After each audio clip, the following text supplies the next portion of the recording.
प्लासी की लड़ाई में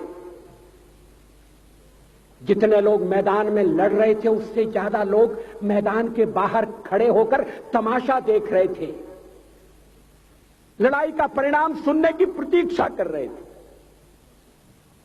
देश के भाग्य का निर्णय होने जा रहा था, मगर उस निर्णय में सारा देश शामिल नहीं था।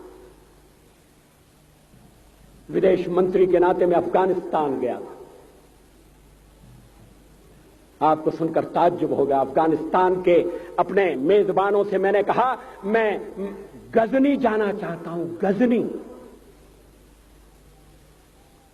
पहले वो मेरी बात उनकी समझ में नहीं आई, कहने लगे गजनी तो कोई टूरिस्ट स्पॉट नहीं है, गजनी में कोई 5 स्टार होटल नहीं है, गजनी में आप जाकर क्या करेंगे, गजनी में आप जाकर क्या देखेंगे। मैं उन्हें पूरी बात नहीं बता सकता था। मेरे हृदय में कहीं गजनी कांटे की तरह से चुभ रहा है। जब से मैंने गजनी से आए एक लुटेरे की कथा पढ़ी है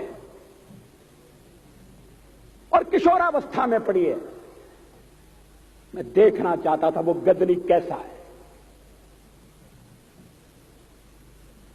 आपको सुनकर ताज्जुब होगा, महमूद गजनी का अफगानिस्तान के इतिहास में कोई स्थान नहीं है।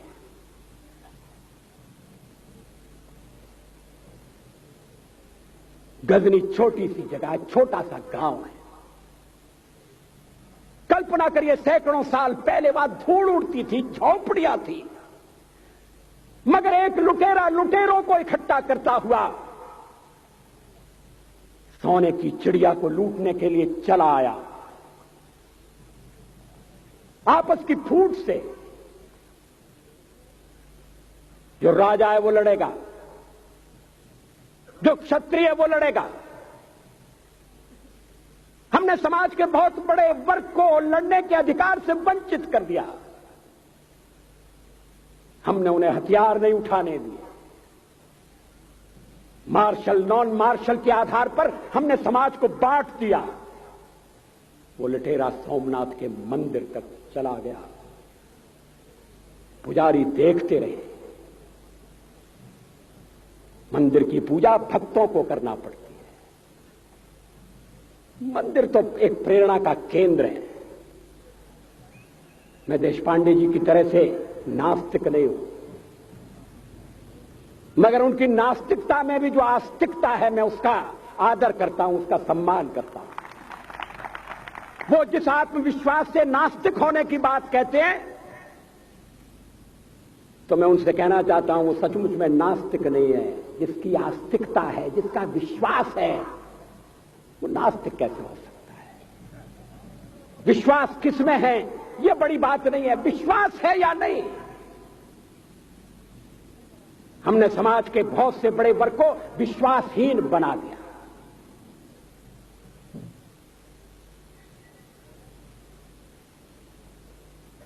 लोगों ने हथियार नहीं उठाए, वेद पढ़ने के दरवाजे बंद कर दिए। इसलिए हम पादाक्रांत हुए। अफगानिस्तान में मैंने एक बात और देखी। मुझे जिस होटल में ठहराया गया उसका नाम था कनिष्क। अफगानिस्तान एक मुस्लिम देश है। मुझे बड़ा ताज्जुब हुआ। मैंने कहा कनिष्क यहां कहां से आए? तो मेरे साथ अफगानिस्तान के विदेश मंत्री थे। मैंने कहा कनिष्क आपका कौन लगता है, कनिष्क से आपका क्या संबंध है? कहने लगे कनिष्क हमारा पूर्वज है, कनिष्क हमारा पुरखा है। He was one of our forefathers. मैंने कहा तब तो हमारे आपके पुरखे एक हैं। अफगानिस्तान के लोगों ने उपासना पद्धति बदली है, संस्कृति नहीं बदली। आज के भारत के परिवेश में यह सुनने के बाद थोड़ा विचित्र लगता है। हमारे यहां तो धर्मांतरण के साथ राष्ट्रांतरण होता है, ऐसा दृश्य दिखाई देता है। पड़ोसी देशों में ऐसा नहीं हुआ। अभी राम जन्मभूमि का मामला चल रहा है। एक विदेशी आए, कहने लगे राम जन्मभूमि का क्या झगड़ा है। हमने कहा इस पर विवाद हो रहा है कि श्री राम कहां पैदा हुए थे, और जहां पैदा हुए थे वो स्थान उनके मंदिर के लिए प्रयुक्त किया जाए या न किया जाए। वो इंडोनेशिया से आए थे, वो मुसलमान है। कहने लगे हम तो समझते थे कि राम के लिए सारे भारत में आदर होगा, सम्मान होगा। हमने कहा ये आपने कैसे समझा। कहने लगे आप तो इंडोनेशिया आ चुके हैं, इंडोनेशिया में बहुत से लोगों ने इस्लाम स्वीकार कर लिया, मगर श्री राम को विस्मृत नहीं किया, श्री राम को भुलाया नहीं। इंडोनेशिया के बाली द्वीप में 1 महीने रामायण की लीला होती है। मैं उस समारोह में जा चुका हूं। उस समय भी विदेश मंत्री मेरे पास बैठे थे। मैंने कहा ये रामायण ये क्या हो रहा है। मैंने कहा एक्सीलेंसी ये मंच पर क्या हो रहा है। कहने लगे एक्सीलेंसी आपको पता होना चाहिए। हमने कहा मुझे तो पता है मगर मैं जानना चाहता हूं। कहने लगे ये रामायण है, ये राम है, ये लक्ष्मण है, ये सीता है। हमने कहा इनसे आपका क्या संबंध है, आप तो मुसलमान हैं।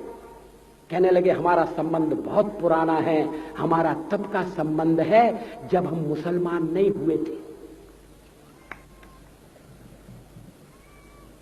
थाईलैंड की राजधानी अयोध्या कही जाती है।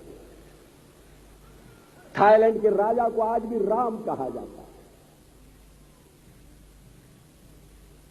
सावरकर जी ने हिंदू राष्ट्र की बात की, हिम्मत के साथ।